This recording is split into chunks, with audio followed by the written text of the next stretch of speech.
Hey guys, welcome back to Matlock's Toy Room Reviews, and I am back today doing a Beetlejuice figure, and this is a NECA Cult Classic, 2009-2010 year release, but a pretty cool looking figure. Got him in his standard classic black and white striped suit. Comes with a couple little accessories in there. It's pretty cool. It's pretty simple Cult Classics packaging nowadays.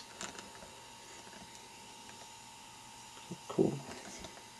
Just a couple of things on there. If you want to read it, feel free to pause the video and read it. Also available was the Lost Boys Trick or Treat, or a Freddy vs. Jason figure. So very cool. So let's take a quick break and we'll get him out of the package. Alright, we are back with Beetlejuice. He has a couple accessories. Comes with a green snake and a red snake with black and white stripes. They're a bendy rubber. Would have been cool if they had have put a wire in them so they would have held their shape and you could have like wound them around his arm or something cool. But cool little snakes, I guess. This is very awesome. Glad they included this. Get that glare off it. There we go. The handbook for the recently deceased. Very awesome. Would have been kind of cool if there would have been a lot of extra work, but if they'd have put a little hinge on it and just kind of opened it, just like a one-page kind of thing. But definitely a cool little book accessory. And onto the figure.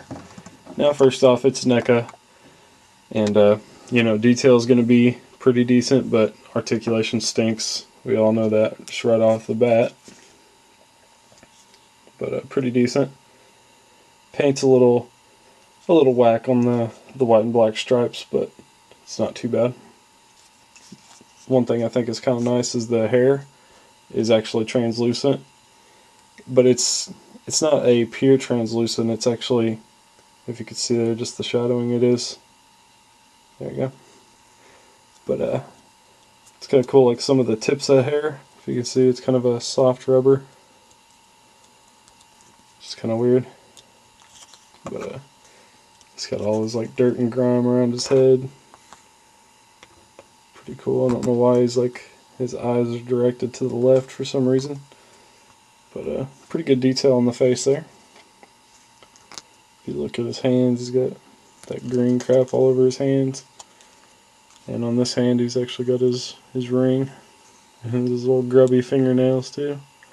It's pretty cool. Looks like he's wearing like 3 or 4 watches up on his wrist. It's very cool, and his tie is like a soft rubber. The under part is glued to the chest, but the top part of the tie is not. And then the jacket as well is a soft rubber, so that's kind of cool. And let's go over articulation real quick. He has a ball jointed head, ball jointed shoulder, swivel at the elbow, and a ball jointed wrist, and swivel at the waist, and then a swivel at the boot. And that is it. So, you know, like I said, not much articulation, but you know, if you've had any NECA Cult Classics or anything like this, then you realize that going into it that there's not going to be a lot of articulation for it. But he does have peg holes on the bottom, which is really needed with these damn figures because you're not going to be able to see under his feet, but his feet barely connect. If you see like the back of a boot, like this flat part connects and just a little bit right here. But if you see just the whole curve, it doesn't stand up very well. So I'm not too sure how it's going to do over time, if it's just going to fall down one day or not. But I mean, he will stand, of course, as you can see, but if you can see this foot, it kind of tilts in, so the outside of the foot just doesn't really connect. So it's kind of a pain. See, he's not standing right now. So, not much you can really do. You can twist the feet around, and that's about it. So, but definitely better than I expected. Looks pretty awesome. So, Beetlejuice. Thanks for checking him out.